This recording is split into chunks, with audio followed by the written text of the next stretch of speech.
gets me like an iced flat white.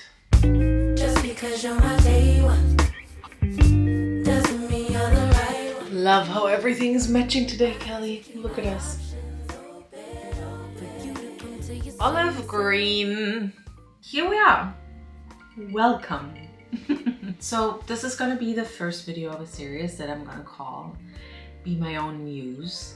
And I just want to get into it a little bit, and I just want to explain what all of this is about. I am right now on a journey that 3 weeks ago I didn't even know I was going to embark on. I also didn't know how much it would mean to me. I found this quote on Pinterest, and I'm sure most of you have seen it as well. This quote of like, 6 months can really set you up for the rest of your life, or 6 months can put you, don't underestimate how 6 months can put you so far ahead in life if you just really dedicate those 6 months to your goals. And at that time I felt a little stuck, so I thought, okay, putting myself on a time frame to really focus on where I want to go might just be exactly what I need. And yes, it was.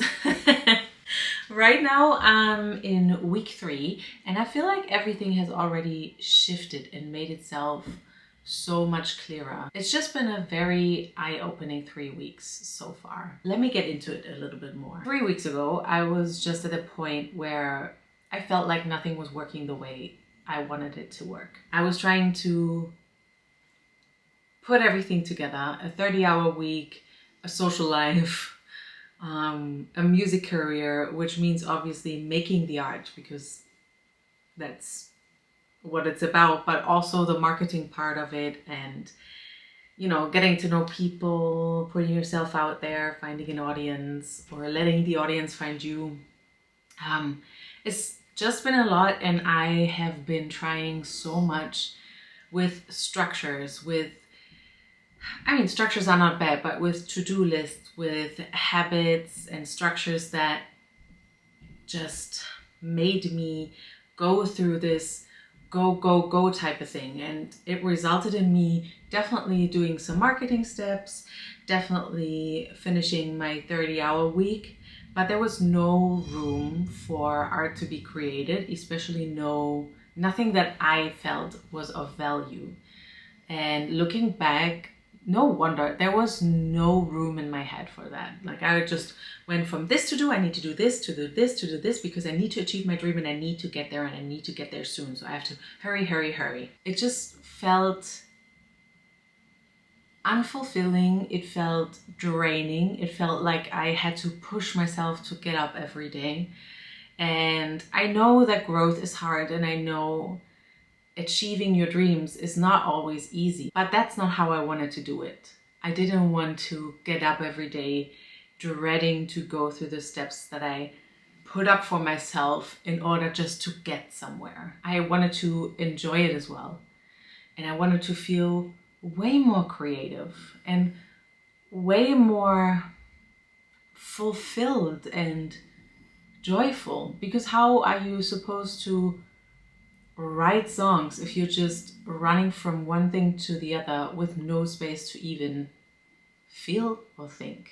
It was so frustrating, because I know I want to sing, I know I want to perform, I know I want to write songs, and I was putting so much pressure on myself to improve and get better and better and get things done in a certain amount of time. I was running around like a headless chicken. There was no space, no room for a creative process to even start. So there I was, a couple of months into this super pressure journey, and I realized I had to make a decision. So I did. I let all of it go. Anything I thought I knew about how my brain worked, how I achieved my goals, how a successful day would have to look, I let it all go, because it was not serving me at all. And the moment I made that space in my life for something new to unfold, things really just started to make sense to me. 3 learnings that occurred to me in these past 3 weeks. Learning number 1, I know nothing about how I get access to my creativity. Insane. I know. It's a crazy feeling. I even have a tattoo that is expressing that. I'll show you. Here it is. Can you see? I can feel this need to self-express. Like it is burning like a fire in me, but I can't find a path to, first of all, to what I want to say, and then a path to get it out there. Learning number 2. I rejected so many parts of me for my whole entire life. I'm super sensitive, and I didn't allow myself to be that sensitive because, you know, I didn't want to be a crybaby. Also have a tattoo. You see? It's right there. It says crybaby. And I mean it with like a cry, comma, baby.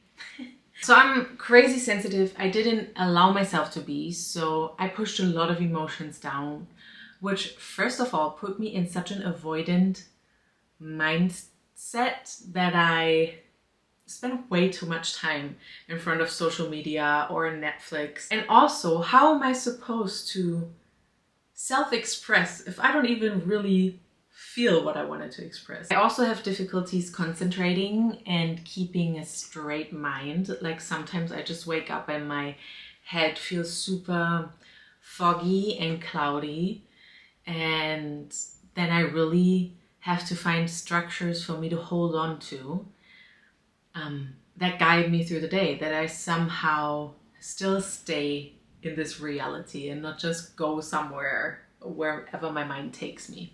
And in the past, I would just look down on all of these things and just be super hard on myself. I've been realizing that's just who I am, and it is a big part of me. And how am I supposed to work with myself if I just reject all of that? And learning number 3, if I don't learn to let things figure themselves out and have at least like a basic amount of trust into the universe, then I won't get where I want to go. I need to let those expectations go and just be open and receiving to whatever is for me. Of this 6 months journey, I now have about 5 months left. 5 months to learn how to access my inner muse, how I want to call it, access my creativity, and finding a lifestyle that makes me want to create, like Rick Rubin said in his book. Wait, let me find the quote. The object isn't to make art, it's to be in that wonderful state which makes art inevitable.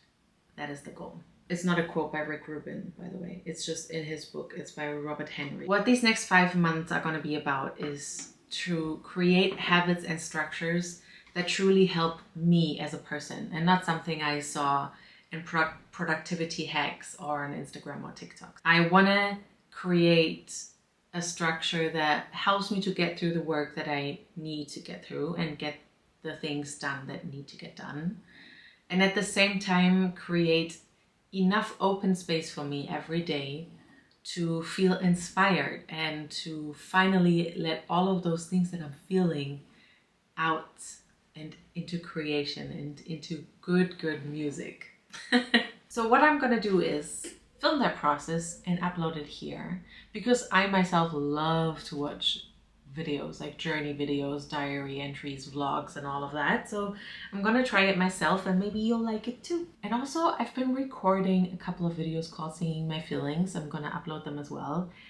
And it's just very eye-opening to look at yourself after speaking your thoughts or going through your feelings. And you know, the editing process really makes you realize some things. That is it as a summary of my first 3 weeks. And I'll see you in the next one.